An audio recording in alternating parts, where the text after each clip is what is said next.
बोकारो दिन भर में आज बजरंग दल के सदस्य क्यों पहुंचे नया मोड़, बताएंगे। ट्रैफिक रूल्स का पालन नहीं करने वालों पर गिरी गाज, जानेंगे। भाजपा के द्वारा आयोजित परिचर्चा में किन मुद्दों पर चर्चा हुई, इसकी भी बात करेंगे। नमस्कार, 2 दिन की छुट्टी के बाद एक बार फिर स्वागत है आपका बोकारो दिन भर में। मैं प्रियंका। पिछले 24 घंटे में जिले में बहुत कुछ हुआ। हर बड़ी खबर पर चर्चा करेंगे विस्तार से। जहां तक अन्य खबरों की बात, सतनपुर में आयोजित फ्री हेल्थ चेकअप कैंप में भी शामिल होंगे। जिले के मौसम का भी हाल जानेंगे, कोरोना की भी बात होगी और भी बहुत कुछ। लेकिन पहले देश दुनिया का हाल। उत्तराखंड में बचाव अभियान जारी, 54 शव निकाले गए, सैकड़ों लापता। महाराष्ट्र के सड़क हादसे में 15 मजदूरों की मौत। किसान आंदोलन का आज 82वां दिन। भारत में 24 घंटे में कोरोना के 11,649 नए मामले, 90 की मौत। दिल्ली में 24 घंटे में कोरोना के 150 नए मामले, 2 की मौत। सप्ताह के पहले दिन सेंसेक्स 609 अंक और निफ्टी 151 अंक बढ़कर बंद हुआ। सोने की कीमत 340 रुपए प्रति 10 ग्राम गिरी, तो वहीं चांदी का दाम 600 रुपए प्रति किलोग्राम बढ़ा। अब एक नजर आपके राज्य झारखंड की 3 बड़ी खबरों पर। झारखंड सरकार ने दिया आदेश, लापता सरकारी सेवकों के आश्रितों को अनुकंपा पर दी जाएगी नौकरी। चौपारण के डॉक्टर संजय कुमार सिंह और खूंटी के डॉक्टर नवीन कुमार को मिला नवसृजन हिंदी रत्न सम्मान। झारखंड में पिछले 24 घंटे में कोरोना के 33 नए मामले सामने आए, वहीं 24 लोग ठीक होकर घर लौटे। तो ये थी देश दुनिया और झारखंड की खबरें। अब नजर डालते हैं बोकारो के 9 प्रखंडों की खबरों पर, जो आज सुर्खियों में बनी रही। रविवार को बोकारो के नया मोड़ में बजरंग दल ने श्रद्धांजलि सभा आयोजित की।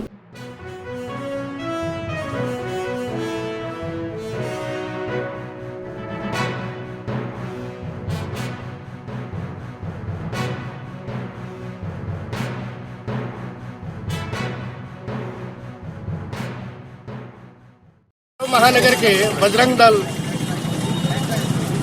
आज हम श्रद्धांजलि सभा कर रहे हैं रिंकू शर्मा जी का। उनके दिल्ली में उनके निवास पर जो निर्मम हत्या कृत हुई, उसके विरोध में हम मांग करते हैं यहाँ के प्रशासन से और यहाँ के मुख्यमंत्री से और भारत के माननीय प्रधानमंत्री से कि ऐसे जो कृत हुआ है, उनकी हत्या निर्मम हत्या हुई है, उसको उसके हत्यारों को फांसी से कम सजा नहीं होनी चाहिए, ऐसी हमारी मांग है। और जब तक उनको न्याय नहीं मिलता है, तब तक हम बजरंग दल ऐसे कार्यक्रम करते रहेंगे।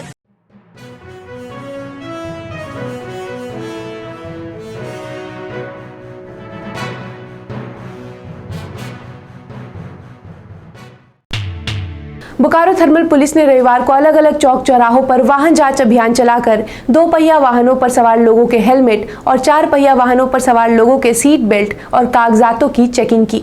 साथ ही बिना कागजात वाले वाहनों को पुलिस जब्त कर थाना ले गई। चास के नवीन कोऑपरेटिव सामुदायिक भवन में रविवार को भाजपा द्वारा केंद्रीय बजट पर परिचर्चा आयोजित की गई।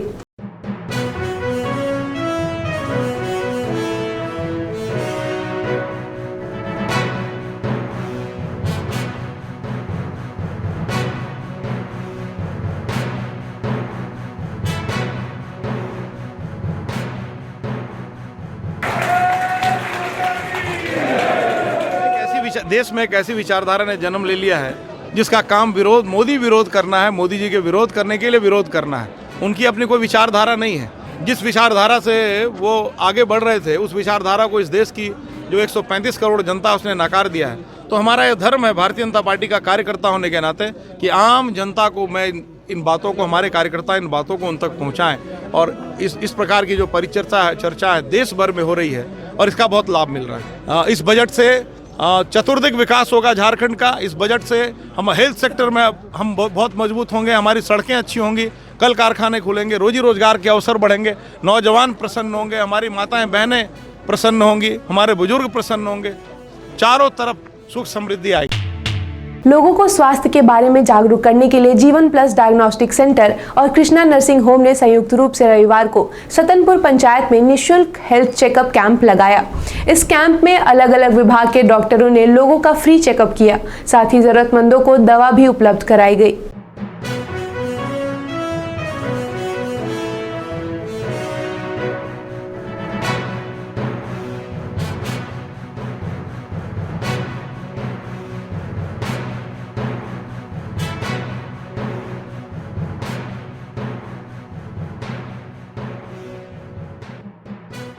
ये जो आज कैंप लगा है इससे लोगों को क्या बेनिफिट हो रहा है? हम और मुखिया जी गांव में घूम रहे थे तो सदर अस्पताल क्या होता है, सरकारी डॉक्टर क्या होता है, ये भी कुछ पता नहीं है। तो हम लोग का कोशिश है कि हम लोग तो अपने जीवन प्लस डायग्नोस्टिक सेंटर के तरफ से जितना भी सहयोग होगा वो करेंगे ही करेंगे, और जहां हम पीछे पड़ेंगे उसमें हम लोग सरकारी अस्पताल से भी, मतलब सिविल सर्जन सर से या बड़े बड़े जितने भी पदाधिकारीगण हैं, चिकित्सा पदाधिकारीगण, उनसे भी रिक्वेस्ट करके, और इस गांव में जितने भी गरीब लोग हैं जो अपना हेल्थ माने बढ़िया से चेकअप नहीं कराते हैं, बीमारी के प्रति सजग नहीं हैं, उनमें हम लोग मदद करने का कोशिश करेंगे। आपने सतनपुर इलाका ही क्यों चुना?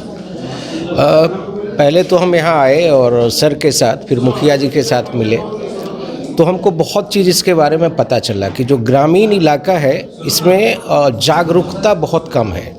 अब जैसे देखिए, प्रधानमंत्री के तरफ से जो योजना है उसमें 1300 बीमारी का इलाज है। बहुत सारे लोग को पता ही नहीं है कि उनका कौन कौन सा बीमारी का इलाज होगा। वो सब कुछ हम यहाँ पे बताने की कोशिश कर रहा हूँ। और हम जीवन प्लस के तरफ से जो हमारा मेन मकसद है कि कोई भी बीमारी हो तो उसके पहले उसका जांच होना चाहिए, उसी के बाद आप उसका इलाज करेंगे। जब प्रॉपर जांच नहीं होगा तो हम इलाज कर नहीं सकते हैं। और हमने प्रोग्राम बनाया है कि यहाँ से 40-50% तक जितना हो, मतलब कम से कम टेस्ट कराया जाए, जो कामयाब टेस्ट, जो जेन्युइन टेस्ट है वही टेस्ट हो, और उसके बाद उसका ट्रीटमेंट हो। बहुत सारा बीमार है लेकिन बीमारी को देखते हुए भी अनदेखा करते हैं यहाँ का पब्लिक। तो हम लोग चाहते हैं एगो ये पाठ है कि आप, एगो शिक्षा है कि आप लोग इलाज, शरीर रहेगा, स्वस्थ रहेगा तब ना आप कुछ काम कीजिएगा। तो हम लोग चाहते हैं स्वस्थ आप रहिए, आप अपना शरीर को स्वस्थ रखिए, आप अपना इलाज ढंग से करिए। कितनी आबादी होगी यहाँ सतनपुर की?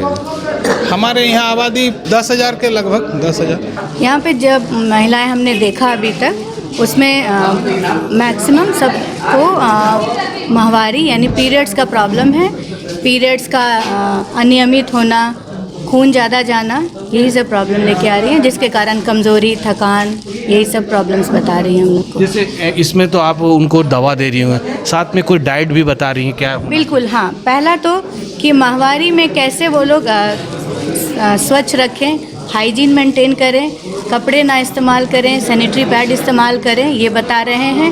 खान पान में क्या खाएं ना खाएं जिससे उनको खून की कमी ना हो, और अगर बच्चों के बीच में गैप रखना जिससे कि उनको खून की कमी ना हो, जो खून की कमी हो गई है उसको भरपूर रखने के लिए गैप दें, 2 बच्चों के बीच में गैप दें, यही सब की शिक्षा दे रहे हैं। महात्मा गांधी का कहना था कि भारत की आत्मा गाँव में निवास करती है।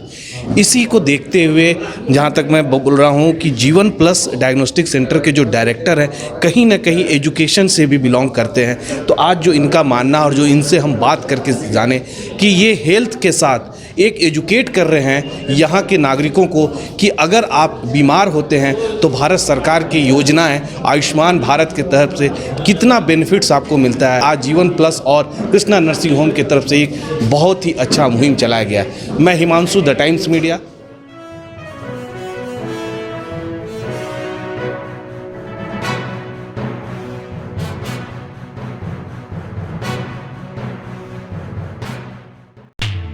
इसी बीच अब जान लेते हैं कोरोना अपडेट। बोकारो में पिछले 24 घंटे में एक नया मामला सामने आया। वहीं एक व्यक्ति कोरोना को हराकर डिस्चार्ज हुआ, जबकि 508 सैंपल जांच के लिए जमा किए गए। वहीं दूसरी तरफ जिले में कुल 15,820 लोगों का टीकाकरण किया गया। माँ बाप के पास झुक जाने से कहीं और झुकने की आवश्यकता नहीं पड़ती, यह कहते हुए मुख्य अतिथि झामुमो बोकारो महानगर के अध्यक्ष मंटू यादव और जय झारखंड मजदूर समाज के महामंत्री बीके चौधरी ने कार्यक्रम की शुरुआत की। मौका था एनडी पब्लिक स्कूल शिवपुरी बारीडी में आयोजित मातृ पितृ पूजन दिवस का, जिसके बाद कार्यक्रम में आए सभी बच्चों ने अपने माता पिता की पूजा की।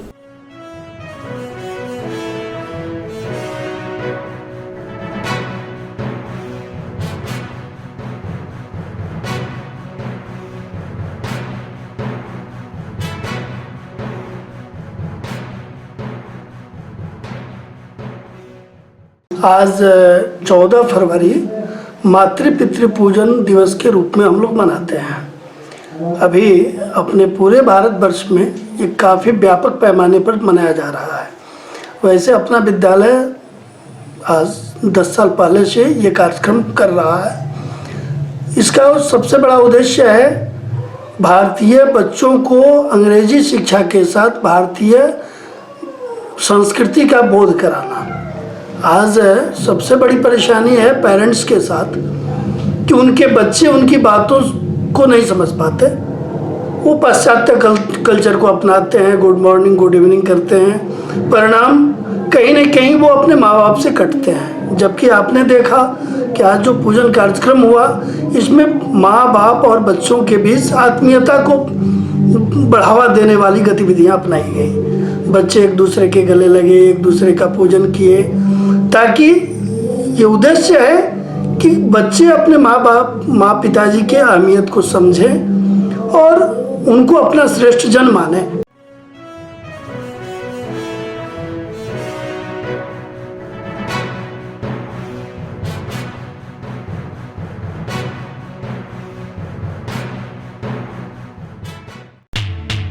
फाइलेरिया उन्मूलन अंतर्गत MDA 2021 कार्यक्रम 22 फरवरी से 27 फरवरी तक बोकारो में आयोजित किया जा रहा है। कार्यक्रम के सफल आयोजन के लिए शहरी मलेरिया योजना बोकारो के कर्मियों को रविवार को 1 दिवसीय प्रशिक्षण दिया गया। मौके पर डॉक्टर NP सिंह ने कहा कि MDA की सफलता में जन जागरूकता की अहम भूमिका होती है, इसलिए जन समुदाय को जागरूक करके ही फाइलेरिया रोधी दवा खिलाई जा सकती है और फाइलेरिया के कारण होने वाली दिव्यांगता से उन्हें बचाया जा सकता है। साथ ही उन्होंने कहा कि फाइलेरिया के कीटाणु आपके खून में हो सकते हैं, इसे हाथी पांव ना बनने दे। फाइलेरिया के बचाव के लिए MDA के दौरान फाइलेरिया रोधी दवा की एक खुराक जरूर खाएं। बोकारो की चीराचास मेन रोड शिव मंदिर में रविवार को 24 घंटे का अष्टजाम का आयोजन किया गया, जिसका समापन आज किया गया।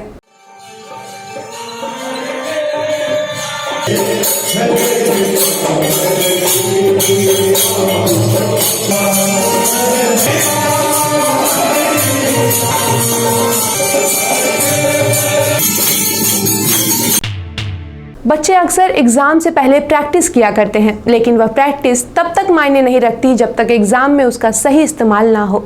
इंग्लिश एक ऐसा सब्जेक्ट है जो 12वीं क्लास तक के बच्चों के लिए कंपलसरी होता है, साथ ही कंपटीशन एग्जाम का महत्वपूर्ण पार्ट है।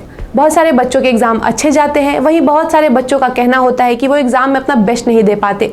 अगर आप अपने आने वाले इंग्लिश एग्जाम में अपना बेस्ट देना चाहते हैं तो आप द टाइम्स मीडिया के डिवीजन बोकारो टाइम्स का प्रोग्राम इंग्लिश एग्जाम अपीयर करने का सही तरीका देख सकते हैं, जिसका लिंक हमने डिस्क्रिप्शन बॉक्स में दिया है। A little bit of tension just before exam is very natural and very essential also. I would say that children should focus their attention on the process of revision. In their minds, the key points of the chapter, not to test their memory, but a skill. They should try to present their language in a flawless way. Mock test is very useful in this context. Then also they confuse at the end. The reason is that maybe their preparation is not very much systematic. So there is a 6-point plan. The second point is mention of place. Sequence of events. They should focus more and more on presentation. अब जान लेते हैं मौसम का हाल। बोकारो समेत आसपास के जिलों में ठंड घटता जा रहा है। आज सुबह की शुरुआत गुनगुनी धूप के साथ हुई और लोगों ने दिन चढ़ते ही कड़ी धूप का सामना किया। मौसम विभाग के अनुसार अगले 24 घंटे में मौसम में उतार चढ़ाव देखी जा सकती है। आज का अधिकतम तापमान 30 डिग्री सेल्सियस और न्यूनतम तापमान 13 डिग्री सेल्सियस रिकॉर्ड किया गया। आप अपने आसपास की घटनाएं और समस्याओं को हमें व्हाट्सएप कर सकते हैं। हमारा व्हाट्सएप नंबर है 9334210302। इसी तरह बोकारो के तमाम खबरों को जानने के लिए आप हमारे चैनल बोकारो टाइम्स को लाइक करें, सब्सक्राइब करें और शेयर करें। फिर मिलेंगे बोकारो दिन भर में सोमवार से शुक्रवार रात 8 बजे। तब तक के लिए नमस्कार। बने रहें thetimes media.com पर। आप हमें फेसबुक और यूट्यूब पर भी देख सकते हैं।